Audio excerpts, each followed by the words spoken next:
जेहेतु महापात्र महाशय कहते जे मो गुरु उद्देश्य भिकारी मानू किसी कहवा मो आह्वान रखी से किसी उद्देश्य वक्तव्य रखी। बोलिए वृंदावन लाल जी। देखो भागवत कथारे जिते बेले वक्ता मैंने बुझाती परम शास्त्र भागवत अभ्यास करुथिब नित्य सकालू अधे अधे गाउथब खाली ना बोलिकी अभ्यास करुथिब नित्य अर्थात वक्ता महाशया सी जहाँ कहती यही सीटे बसिकी आम सत्संगी वक्ता महाशय महाशया गण ज्ञानी माने जहाँ कहती से भागवत कथारू जो नीति नियम पालन करिवार कथा भगवान के प्रति अनाबिल भक्ति पिता माता प्रति अनाबिल भक्ति निजर हृदय रे मानविकतार सृष्टि जहाँ कि भागवत पोथी अच्छी मनीष को गोटे उपयुक्त मनीष करने जहाँ से शिखाती तार भागवत काढ़ी आमको कहती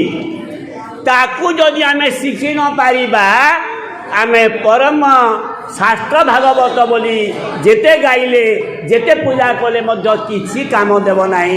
वर्तमान आम संगीता पंडा कहते आपण मैंने शुणी भागवत शास्त्र प्रति नियम को मानिबा कथा तेरे से कथा तो माँ मुखर शुणी से कथा को आमर प्रभात बाबू किसी व्याख्या करे मुझे व्याख्या करी ना यही माँ हृदय से केते स्वच्छ एवं से भागवत कौन ग्रहण करी विश्वास करुँगी ताहा केवल मु कहबी। देखु गोटे कथा मोर मन पकईदे माँ मैंने भल कर शुणु गोटे कथा मोर मन पकईदे ये तो पुराण कथा कहले मो किंतु ए माँ को कथा को लेकिन कलिजुगर कथा देखुची आमर मंत्री थिले लाल बहादुर शास्त्री से थोड़े आसुले गोटे गागा को से पाख दे ताको गाँ थिला ताको गाँव लोक मैंने शह शह द्रुत होते से गाँ कलरे धरतु आमर ये चैनल पाखे जाते और लिंगमानी सोई था किंतु लिंगमानी गाँ हेले से आसी पारे ना तेणु लोक मैंने समस्ते छुटी चलते से अधिकारी चेनाल को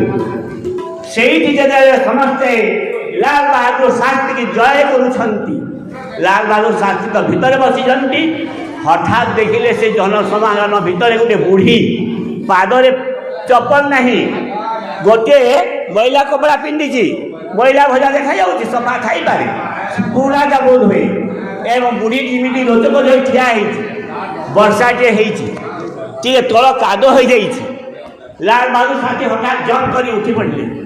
ସମସ୍ତେ ଭାବିଲେ ଆରେ ଶାସ୍ତ୍ରୀ କାହିଁକି ଏମିତି ଗାଡ଼ିରୁ ଉଠିଗଲେ? ସେ ଧାଇଁ ଧାଇଁ ଚାଲିଗଲେ ସେଇ ବୁଢ଼ୀ ପାଖକୁ, ଲମ୍ବ ହୋଇ ପଡ଼ିଗଲେ, ପାଦର ଧୂଳି ମାଖିଲେ, କହି କହି କାନ୍ଦିଲେ ଏବଂ ମାଆଙ୍କୁ ସେ ତାଙ୍କର ମାଆ ବୋଲି ଲୋକମାନେ ତାପରେ ଜାଣିଲେ। ନିଜର ସେ ବୁଢ଼ୀ ମାଆକୁ କୁଣ୍ଢେଇ ଧରିଲେ, ଠିକ୍ ଯେମିତି 5 ବର୍ଷର ଛୁଆ ମାଆକୁ କୁଣ୍ଢେଇ ଧରେ, କହି କହି କାନ୍ଦିଲେ, ମାଆ ଗୋ ତମର ଚିଠି ମୁଁ 5ଟା ପାଇଛି, ଘରକୁ ତୁମେ କେତେ ଡାକିଛ, କିନ୍ତୁ ଭାରତ ମାଆ ମୋତେ ଡାକୁଛି। এই ଭାରତ ମାଆର ବୁଝାସୁଝା କରୁ କରୁ ତୁମ ପାଖକୁ ମୁଁ ଯାଇପାରି ନାହିଁ। ମା ମୁଁ କିଏ? ସେ ତୁମର ଦୟାରୁ ମୁଁ ଆଜି ଭାରତର ଜନନାୟକ, ତୁମର ଆଶୀର୍ବାଦ ମୁଁ ଆଉ ଭାରତର ମନ୍ତ୍ରୀ। এই ଭାରତର କୋଟି କୋଟି ମା, କୋଟି କୋଟି ପିଲା ଛୁଆ ମୋତେ ଅପେକ୍ଷା କରିଛନ୍ତି। ମା ମୋତେ ତମେ କ୍ଷମା ଦିଅ। ପାଦ ଧୂଳି ମାଖିଲେ, ତାଙ୍କର ଫର ଫର କପଡ଼ା କାଦୁଅ ହୋଇଗଲା, ସେ ପଡ଼ିଗଲେ। ଦେଖନ୍ତୁ ମାଆଙ୍କ ଛାତିକୁ ନିବୋଧ ହୋଇଗଲା। ମୋରି କହିବାର ମାନେ ଯିଏକି ସଙ୍ଗୀତା ପଣ୍ଡା ମହାପାତ୍ର ଏବେ ଯିଏକି ଆପଣଙ୍କ ସମ୍ମୁଖରେ ବସିଛନ୍ତି, କେବେ କେବେ ସେ ପାଠ ପଢ଼ିଥିଲେ ମୋ ପାଖରେ? ମୋର ମନେ ନାହିଁ। ମନେ ତ ଅଛି, କିନ୍ତୁ ଏଇ ଉପରଙ୍ଗ ଦେଖି ମୁଁ ଜାଣିପାରୁନାହିଁ। ସେତେବେଳେ ଗୋଟେ ଛୋଟିଆ ଥିଲେ ନା, କିନ୍ତୁ ଅଗାଧ ଜ୍ଞାନର ଅଧିକାରୀ। ମୁଁ କିଏ? ସେ ପ୍ରତ୍ୟେକ ବାପା ମା ଦୁନିଆକୁ ଜିଣିବାକୁ ଚାହେଁ, କିନ୍ତୁ ନିଜ ଛୁଆଠାରୁ ହାରିଗଲେ ବହୁତ ଖୁସି ହୁଏ। ଆରେ ମୋର ଛୁଆ ବହୁତ ଜିତିଗଲା। ଠିକ୍ ସେହିପରି ମୋ ଛାତ୍ରୀ ହୋଇଥିଲେ ମଧ୍ୟ ସେ ଯେମିତି ଅଗାଧ ଜ୍ଞାନର ଅଧିକାରୀ, ଭଗବାନଙ୍କ ପାଖକୁ ପହଞ୍ଚାଇ ଦେବା ପାଇଁ ଯେଉଁ କରୁଣ ସ୍ୱରରେ, ଯେଉଁ ଶୈଳୀରେ ଆମମାନଙ୍କ ହୃଦୟରେ ଭକ୍ତି ଭାବ ସଞ୍ଚାର କରିଦେଇ ପାରୁଛନ୍ତି, ମୋର ମନେ ପଡ଼ୁଛି ସେତେବେଳେ ଯେତେବେଳେ ମୁଁ ତାଙ୍କୁ ପଢ଼ାଉଥିଲି ଧୀରେ ଘେନ କାନ ନରେ କୃଷ୍ଣ ବିଲମ୍ବିତ ବାସଲ ମମତା ଘେନି ହେଉଛନ୍ତି ମା ଇତ୍ୟାଦି। ସେତେବେଳେ ଯେଉଁ ପ୍ରକାରରେ ଏ କୃଷ୍ଣ ପ୍ରେମରେ ତାଙ୍କୁ ମୁଁ ବୁଡ଼େଇ ଦେବା ପାଇଁ ଶ୍ରେଣୀକୁ ଚାହିଁଥିଲି, ସେ ମୋର ଜଣେ ସାର୍ଥକ କରିଛନ୍ତି ମୋର ଶିକ୍ଷାଦାନକୁ। ଆଜି ମୋତେ ସେ ବୁଡ଼େଇ ଦେଲେ କୃଷ୍ଣଙ୍କ ପ୍ରେମରେ।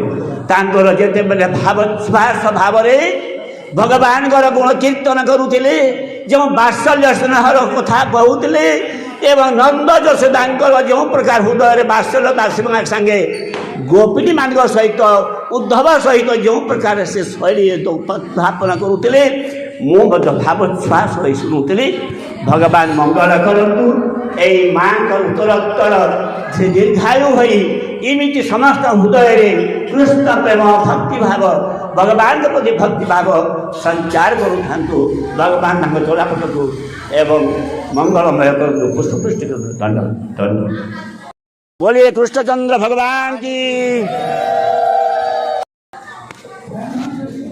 धन्यवाद प्रभु जी।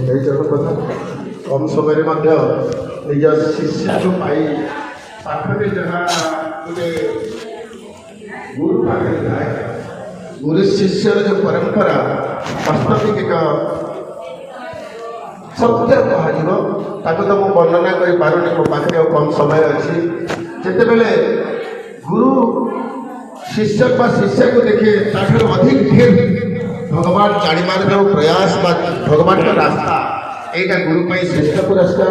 ଧନ୍ୟବାଦ ଦେବି ମହାପାତ୍ର ମହାଶୟଙ୍କୁ ଆଉ ଧନ୍ୟବାଦ ଭିକାରୀ ବାବୁଙ୍କୁ। ସାମାଜିକ ଚାଲିଚଳନରେ ନିଜକୁ ସମସାମୟିକ ଭାବରେ ଭଗବାନ ପ୍ରାପ୍ତି ହିଁ ସମସ୍ତଙ୍କ ଶ୍ରେୟ ହେବା କଥା, ଶ୍ରେଷ୍ଠ ହେବା କଥା, ଲକ୍ଷ୍ୟ ହେବା କଥା ଏବଂ ଇଚ୍ଛା ହେବା କଥା। ଶେଷରେ ସମସ୍ତଙ୍କୁ ଧନ୍ୟବାଦ ଦେବି ଆଉ ସମସ୍ତଙ୍କୁ ନମସ୍କାର ଜଣାଇ ଆଜି ସତ୍ସଙ୍ଗ ସଭାକୁ ସାଙ୍ଗ ଘୋଷଣା କରୁଛି ଏବଂ ସମସ୍ତଙ୍କୁ ଅନୁରୋଧ ରଖୁଛି ସମସ୍ତେ ଯାଇ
হ্যাঁ